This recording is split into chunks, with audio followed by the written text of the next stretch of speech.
বাচ্চা কাচ্চা অসুস্থ হইলে এত খরচ, এভাবে প্রতি মাসে ডাক্তারের টাকা দিয়ে সংসার যে কিভাবে চালাবো বুঝতেছি না। এই সময় ওষুধ নিয়ে যাও। তুমি আসছো? বাচ্চার ওষুধগুলো আনছো? হ্যাঁ, ওষুধ এই প্রেসক্রিপশনে যা আছে সবই আনছি, কিন্তু বাচ্চার একটু ঠান্ডা থেকে সাবধান রাখো। প্রতি মাসে ডাক্তারের পিছনে ঠান্ডার জন্য এত টাকা দেই, আমার সংসার চালানো কষ্ট হয়ে গেছে। আচ্ছা ঠিক আছে, তুমি ফ্রেশ হয়ে নাও।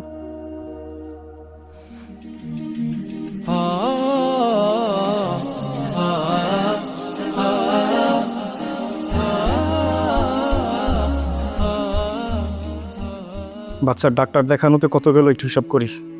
ডাক্তার ফি দিলাম 1,000 টাকা, নেবুলাইজার দিলাম 1,000 টাকা, হাসপাতাল ভর্তি 15,000 টাকা, যাতায়াত আরও 1,000 টাকা, ওষুধ লাগলো 450 টাকা, সর্বমোট খরচ গেল 18,450 টাকা। কি হিসাব করছো তুমি? বাচ্চার সর্দি কাশিতে কত টাকা খরচ গেল তাই হিসাব করলাম। এই নাও মাত্র 990 টাকার বাইরে ফয়েল।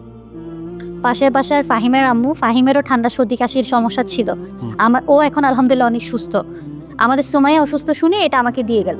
আচ্ছা, তাহলে এটা কিভাবে ব্যবহার করতে হবে? এখানে দুটো তেল আছে না, একটা সকালে একটা সন্ধ্যা বা রাতে বুকে পিছে মালিশ করে দিলে হয়ে যাবে। এটা কত বছরের বাচ্চারা নিতে পারবে? এটা কেমিক্যাল আছে কোনো? শূন্য থেকে বৃদ্ধ সবাই ব্যবহার এটাতে করতে কোনো পারে। কেমিক্যাল নেই তো? সম্পূর্ণ না প্রাকৃতিক? না না, সম্পূর্ণ প্রাকৃতিক। এটা ভেষজ উপাদান দিয়ে তৈরি।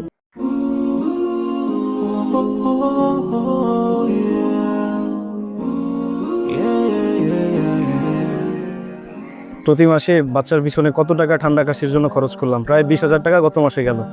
মাত্র 990 টাকার বাড়ির সিফার অয়েলে বাচ্চার সর্দি কাশি একদম সেরে গেল, আলহামদুলিল্লাহ।